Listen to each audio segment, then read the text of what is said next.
What's up, YouTube? This is Too Raw for TV, aka Darth Apocalypse. All right, so let's talk about this. So, the Los Angeles Lakers yesterday faced the Detroit Pistons. And the Lakers were the hottest team in the NBA. They had won 9 consecutive ball games.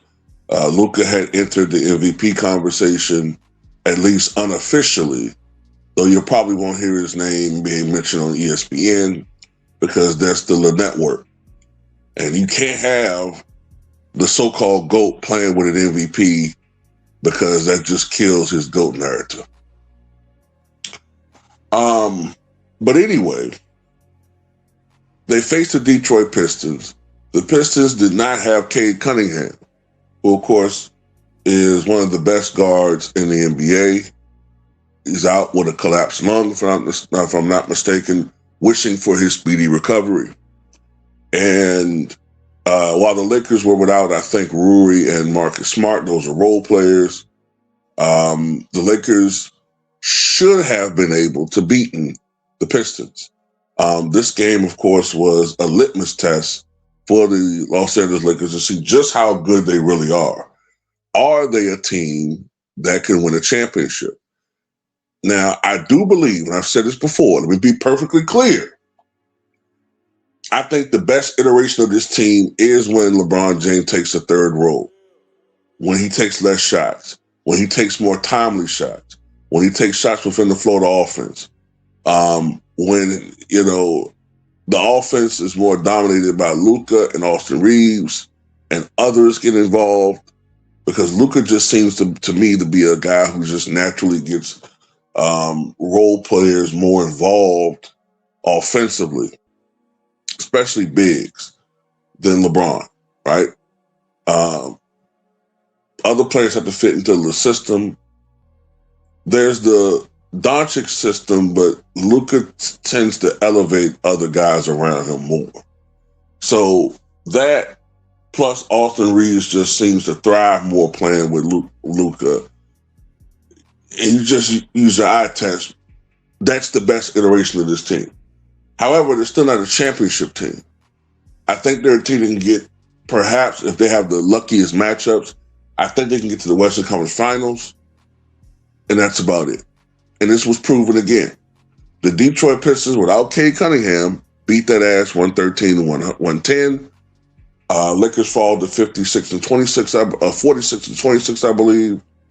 I think Detroit improves to, I want to say 52 and 19. I think their record is somewhere along that range. So look, I can't put all this on LeBron because the Lakers faded down the stretch. They had their chances. Luka shot like shit. He missed 18 of 29 shots. He missed 10 out of 13 three-pointers. I don't know why Luka attempts so many threes. And another thing, too, I don't feel like we understand why Luka feels he has to take the most shots every night. Michael Jordan even didn't lead the Bulls every game in scoring. An 82-game schedule during the championship years, he probably led the Bulls in scoring maybe 65, 66, 67 games.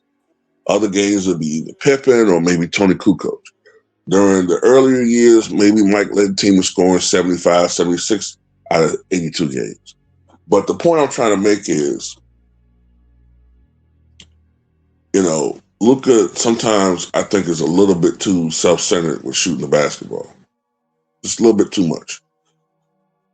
LeBron James, I think, gets exposed as a guy who, when he's going up against the top tier teams, all that flying through the air with the greatest of ease, like a human trapeze, it gets shut down.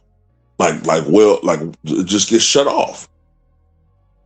You know, Detroit has now swept the Lakers this season, and against Detroit this season, LeBron is 10 of 27 from the floor, 4 of 12 from three, 5 of 8 at the line.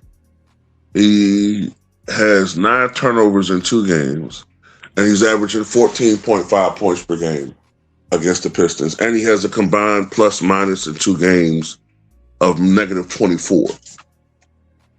And that's just against the Pistons. I'm pretty sure if you look at his numbers against the Thunder, against the Spurs, against, what's another physical team? Against the Raptors, if you look at his numbers, whenever he's going up against Dillon Brooks, he struggles. And that is the difference between this LeBron and the LeBron from just 4 or 5 years ago. Because LeBron James in his prime, he might have a bad game against a team, but he would come back the next game, and even if he doesn't win, statistically he'll bust your ass. And this is coming from a so-called serious LeBron hater.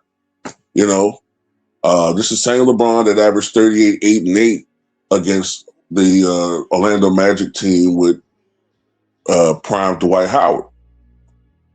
But he's not that guy anymore. And this is why I also feel that he's going to have to become more flexible after this year about his money. He's not a max player anymore. And you don't need that to be a max player anyway, except for ego. Nigga, you're worth $1.4 billion at least. So, you don't need max money anymore, bro, except for your ego and pride, If you really want to help an organization at this point in time, because to be honest with you, I know Laker fans don't want to hear this, but if LeBron is truly interested in helping a franchise, if he was going to come back to the Lakers, take less money. Take less money and you help the Lakers out budget-wise. You help out get Austin Reeves, help him get paid because he's on an upward trajectory of his career. Or, if you're going to go to Cleveland for this farewell tour, take even less money and help them perhaps become a championship team. Maybe, because if LeBron goes to Cleveland, chances are, the media, you know how they do. They try to recruit motherfuckers to come help him. So, if the money's out there, then who knows? But back to the Lakers, man, they're not going to win anything, man. We've been saying this. And, it is what it is. They're an entertaining team to talk about in the media. And every time they have one of these win streaks, it's a bipolar nature when it comes to this team, because whenever they go on one of these 2 or 3 game losing streaks, they start pointing the finger at some of the media. They start pointing the finger at whose fault is it. And usually they'll point to either Luka or Austin Reeves or 8, right? They're not going to blame JJ because that's LeBron's guy. He ain't Darvin Ham. And he got the complexion for the protection. So they're not going to blame JJ Redneck. And they're not going to blame the king. So, but when things are going right, you know what I'm saying? They're going to give praise to LeBron, even in a diminished third role. And it was giving praise to JJ Redneck. I know JJ was looking in the mirror, imagining him looking like fucking Pat Riley and shit. Yeah, I finally mastered it. I finally broken the code. Had his arms crossed with a determined look and shit. Sit your ass down, man. Y'all ain't gonna win a goddamn thing. So I gotta see what their schedule look like, man. I think they play another tough game, and then they go back home and play some cupcakes. I think they play the Wizards, so I wouldn't be surprised if Luka's stat pads to get 65 against them or some shit. Because man, people love to beat up on the bad teams and pad their numbers. That's acceptable now. They get praised for doing that shit. When I was growing up, we called them, I don't know if we use the term stat pattern. I don't know if we use that term, but we recognized when a motherfucker was going up against a bad team. I think we used to call him like piling up his stats, piling up his numbers and shit. Yeah, so look at this dude, man. Look at Jerry Stackhouse just piling up his numbers against this weak team, man. I don't respect. I just never respected that, man. I never respected a dude because I watched the greats only get really animated to go up against the best teams. Like when you see a Bernard King go out and drop 40 a game in a series against the Pistons, or Jordan against the Cavs or the Knicks or whatever, or Bird averaging a 30-point triple-double against one of the better teams, that's something that you get impressed by. Not some motherfucker going out there. And I know people say, oh, but it's still an NBA team. But man, come on, man. It's like, come on. If you're an elite scorer, with all of the rules that are slanted now to help the offensive player, and you're going up against a team that really ain't playing for shit anymore. They're not playing for anything. They're not hyped up. They 50 games under 500. They don't care, bro. A lot of these guys don't even give a shit. They're just out there getting their numbers. No pride. That shit don't impress me, man.